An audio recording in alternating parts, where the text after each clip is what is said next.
Hernia होता क्या है, उस बारे में आप कुछ हमें बताइए।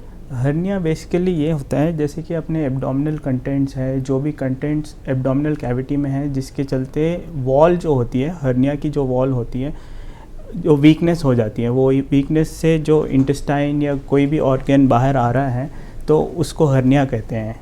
जी। तो ये क्यों होता है? बेसिकली ये ऐसे हैं कि फॉर एग्जांपल के तौर पे हमारी टुंडी या अम्बलाइकस जो कहते हैं, अगर उधर से कोई कंटेंट बाहर आ रहा है उसको हम हर्निया कहते हैं, अम्बलाइकल हर्निया कहते हैं। अगर वही कंटेंट जो इंग्वाइनल कैनाल से आ रहा है तो उसको इंग्वाइनल हर्निया कहते हैं। तो ये बेसिकली इसका नाम भी ऐसे दिया गया हुआ है, जहाँ पे अपना कंटेंट बाहर आ रहा है तो उसी के रिलेटेड ही उसका नाम होता है, जैसे कि अम्बलाइकल हर्निया हो गया और इंग्वाइनल हर्निया हो गया। ऐसे यानी कि सिर्फ ये 2 टाइप्स ही है या इसके और टाइप्स हैं? टाइप्स तो इसके बहुत हैं। जैसे कि इसके टाइप्स में ये डिवाइड किया हुआ है कि एक तो इंटरनल हर्नियास हो गए और एक एक्सटर्नल हर्नियास हो गए। जो इंटरनल हर्नियास होते हैं बेसिकली जैसे कि अपने डायफ्राम होता है, डायफ्राम मतलब जो अपनी सांस की जो पर्दा होता है, जो अपने पेट को और जो अपने लंग्स को डिवाइड करता है, बेसिकली उसमें जब छेद हो जाता है और उसके इंटेस्टाइनल कंटेंट जो छेद से बाहर जाते हैं तो उसको डायफ्रामेटिक हर्निया कहते हैं। बेसिकली वो इंटरनल हर्नियास हो गए।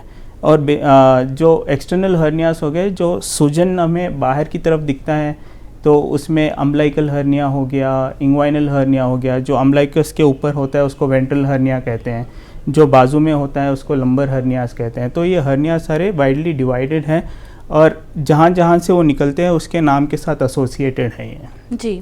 अब इसके क्या कॉजेज़ है कि हर्निया होता क्यों है, एंड अक्सर इसके सिम्टम्स को कैसे पहचाना जाए?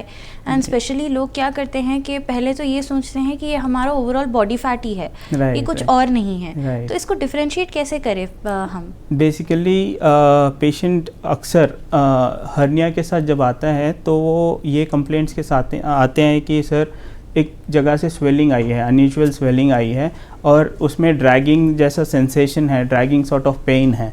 तो जब आप इसको एग्जामिन करते हैं, जब पेशेंट कोई एक्सर्शन कर रहा है, जैसे कि कफ कर रहा है या कोई एग्रेसिव एक्टिविटी कर रहा है, तो ये साइज़ में बड़ा होता है और उसमें ड्रैगिंग सॉर्ट ऑफ पेन होता है। तो जब आप फिजिकली एग्जामिन करते हो तभी पता चलता है कि ये हर्निया है या कुछ और है, वरना वो नॉर्मल बॉडी फैट में ही मिक्स होकर ऐसे हाँ लगता है, वो वैसे ही लगता है।